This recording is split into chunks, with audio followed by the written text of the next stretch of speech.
Dusty Hill, my bearded partner, we still can't figure out how Frank Beard, the man with no beard.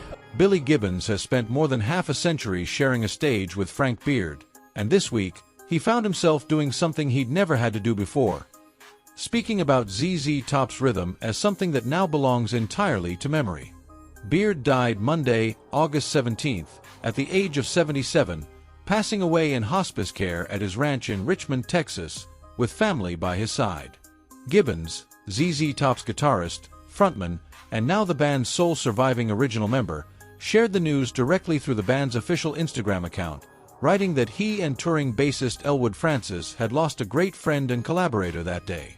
He described Beard as one of the most naturally innovative drummers and a true son of Texas, crediting his signature backbeat with keeping the band on top for as long as it stayed there.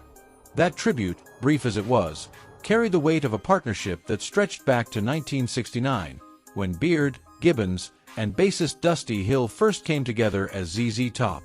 It was actually Beard who set the whole thing in motion, having crossed paths with Gibbons through an earlier band called the Moving Sidewalks before introducing him to Hill, someone Beard had already played alongside in several earlier Dallas area groups.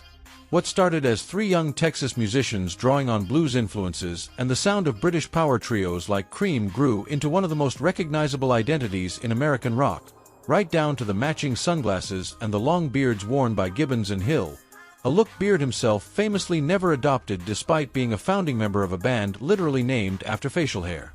Gibbons has spoken over the years about what made that lineup so unusual, and Beard's death has only sharpened that reflection. For more than 5 decades, the three of them stayed together without a single lineup change, a run recognized as one of the longest-running unchanged bands in rock history.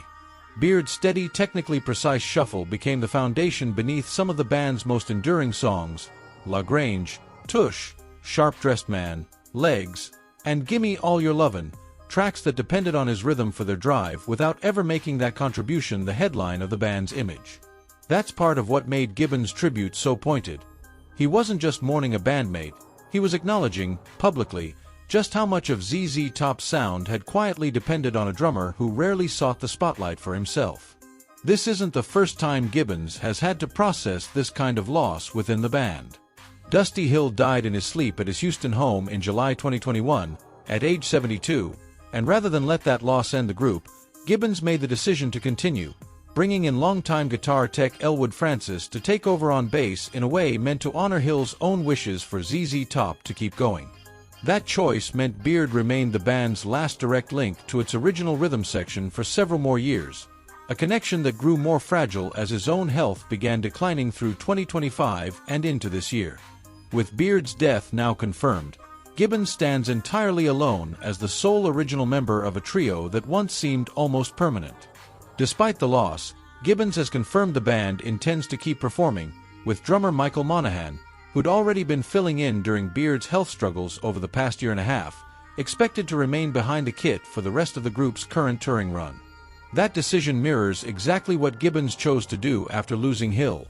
Rather than let ZZ Top's story end, he's continuing it, carrying forward a sound that Beard himself helped build from its very first rehearsal in 1969.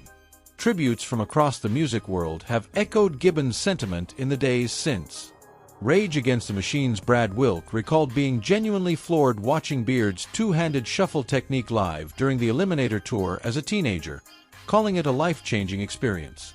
Former Guns N' Roses drummer Matt Sorum called Beard the backbone of ZZ Top for 57 years, praising what he described as the best shuffle known to man. The band Foghat, longtime touring peers of the group, remembered Beard simply as an incredible drummer and a great guy, sending their love to Gibbons, Francis, and Beard's family.